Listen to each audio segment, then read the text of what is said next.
Hi! I am Henrick Orapa, BSEd Science 2. Today, we are going to tackle about my pedigree chart. As you can see, I am wearing a mask because I have a little cold last night, so it is better to prevent from spreading.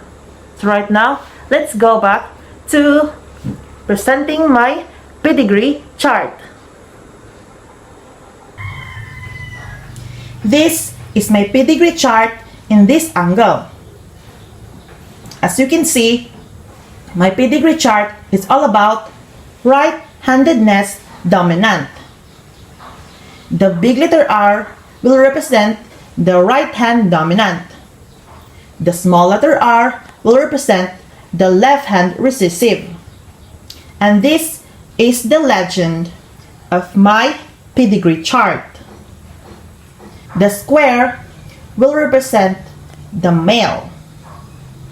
The circle will represent the female. The square with color green with two big R will represent the homozygous right-hand dominant male. The circle with color green with two big R will represent the homozygous right-hand dominant female. The square with two color, green and yellow, with one big R and one small r will represent the heterozygous right-hand dominant male. The circle with two color, green and yellow, with one big R and one small r will represent the heterozygous right-hand dominant female.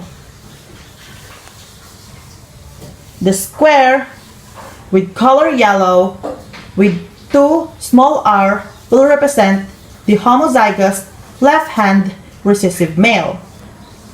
The circle with color yellow with two small r will represent the homozygous left-hand recessive female.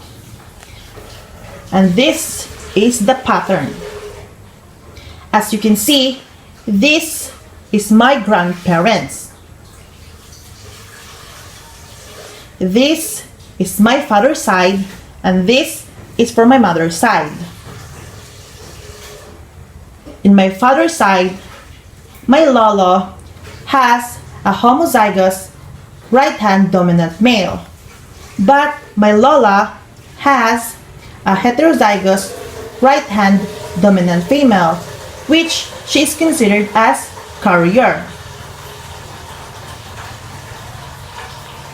In my mother's side, my lolo has the heterozygous right-hand dominant male, while my lola has the homozygous right-hand dominant female.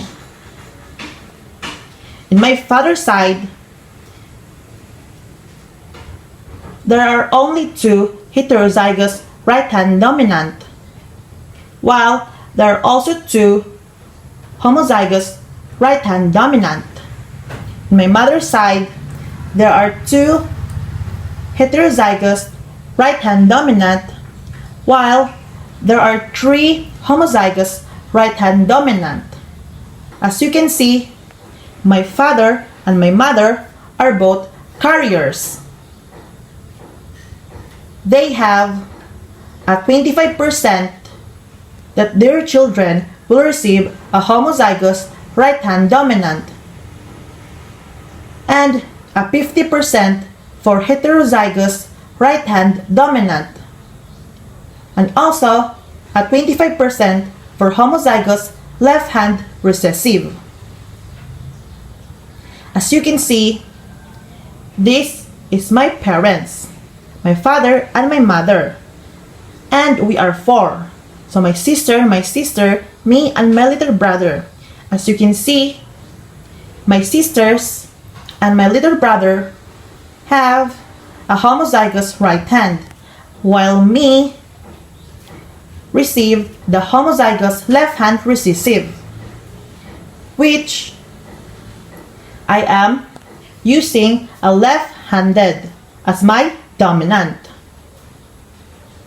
in my father's side, there are also two grandchildren who receive homozygous left-hand recessive, while in my mother's side, there are other one. So, in the grandchildren, there are 1, 2, 3, 4 grandchildren who receive the homozygous left-hand recessive. So that's all my pedigree chart.